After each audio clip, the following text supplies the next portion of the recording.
Hello everyone, welcome to episode 15 of Chatting with Anthony.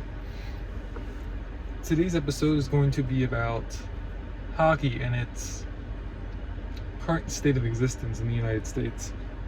The prompt is, why isn't hockey more popular in the US? Now, this is coming today after the conclusion of the 2025 NHL Stanley Cup Finals.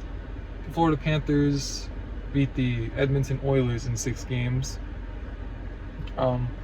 As someone who doesn't consider himself to be much of a hockey fan, until it comes to playoffs. Kind of the same thing with soccer. I don't care about soccer until the World or Euro Cup starts. Then I'm a fan. So if you ask me in general, I wouldn't call myself either a hockey or a soccer fan.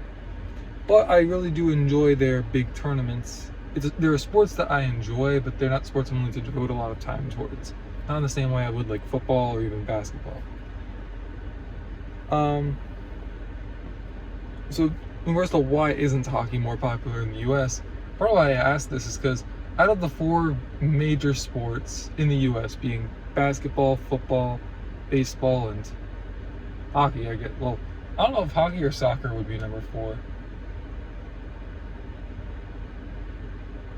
We'll even throw the MLS in there just for this argument. Out of those 5, I would argue the Stanley Cup Playoffs are the most entertaining.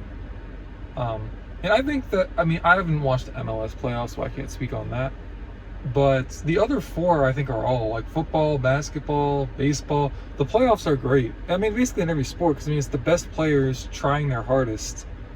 So not the best players, but the best teams, for the most part, is going to be the best teams that are trying their hardest, giving it their all. It's like, of course it's going to be more entertaining, but the Stanley Cup playoffs are just very aggressive and entertaining to watch. Especially if you're into like football, where you enjoy more of the aggressive side of sports. I think most people would love it if they could understand what was happening. Like, I remember the first time I really sat down to watch the Stanley Cup playoffs was like 2021 or 22.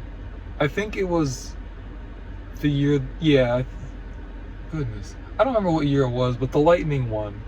I think the Lightning didn't win back-to-back. They won twice. They were in the Stanley Cup final 3 years in a row, and then Florida did it 3 years in a row. I don't know if the Lightning won just 1 or if they won 2. I know they beat the Stars. I think it was the Stars. Goodness, I really don't remember. They kept talking about Corey Perry scored a game-winning goal against Tampa Bay. That was in like 2020, in the bubble. Or I don't know if hockey had the bubble like basketball did, but Tampa won at least one of those. They lost to Colorado, and I don't know what happened to the other one. Florida lost to Vegas and then beat Edmonton twice. But regardless of that, it's, in my opinion, very entertaining, and with this conclusion that, prompted this question. Even though it's even though it's aggressive like football, it's not quite as flashy as basketball or football. There are some really good highlights, like, especially like if you were to look up Connor McDavid highlight reels, even if you didn't understand the sport, you would be amazed, I think, at some of the plays that he makes. I know I am. And as I said, I don't even understand that much. I've only really been paying attention, and I only pay attention to the playoffs. I don't really pay attention to the regular season.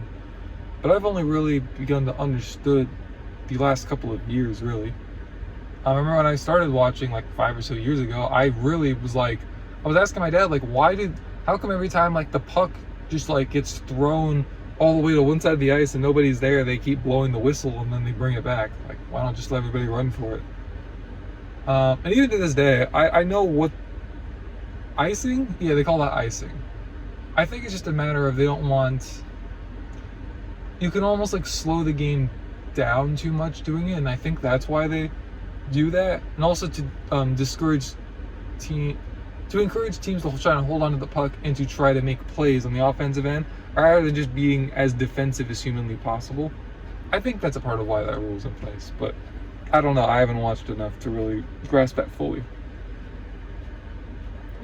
But it not being as flashy and not being as like much to be a highlight reel sport as much, because it is, but not as much of a highlight reel sport as basketball and football, and even baseball. I mean, I'd say baseball and hockey are very similar into that. Well, no, baseball more so, because you have like the big like the massive home runs from like guys like Aaron Judge, and you also have on like the defensive end. Hockey, there aren't as many flashy defensive plays, but a lot of them are very impressive. At least that's just in my opinion when I watch it. But I think it's in the same category as baseball, as in it's a very old sport, and the NHL has been around for 100-ish years. And I think it's kind of in that, like, baseball is considered America's pastime, and I don't think people mean that as in it's past its time, as in it's gonna die off. I do think the sport's in a bit of trouble. It's just, I think especially today with like the fast food mentality that I have adopted. Let me phrase that. I adopted, and I've been working on, erasing that damage. But I think because of just the fact that it's very much a fast food mentality, like a sport like baseball really isn't attractive. In order to really like understand fully what's going on, it's like you kind of have to watch the whole game. Like, you see them switch from pitcher to pitcher. They will bring in one guy to take on like one left-handed batter, and then they take him out because he was literally in there just for the one guy. It's a very interesting sport, but I'll admit it's not nearly as entertaining or stimulating, like emotionally or mentally, as like basketball, football. It's definitely not. But it's still fun to watch, and at this point, I'll admit, for the most part, I only watch baseball for the most part. If it's Sunday and there is like, I really just don't want to like, I'm hesitant to say it like this, but if I don't feel like just sitting there and dealing with whatever I'm thinking about, and there's nothing else on, and it's not the Yankees, then I'll watch baseball. Yankees are a different story. If they're on, I'll try to put them on and have it on in the background, because I would really consider myself to be a Yankees fan more than a baseball fan. On the other hand, I would consider myself a football and basketball fan more than a Giants and Spurs fan, especially the Giants. I love the Giants, the football New York Giants. They are my favorite team in all sports. But as a whole, like if the Giants got eradicated from history tomorrow, I'd still watch the NFL. Even though I have my gripes with them, I just think it's a wonderful product. But yeah, I don't know if hockey or baseball really will get back to where they were.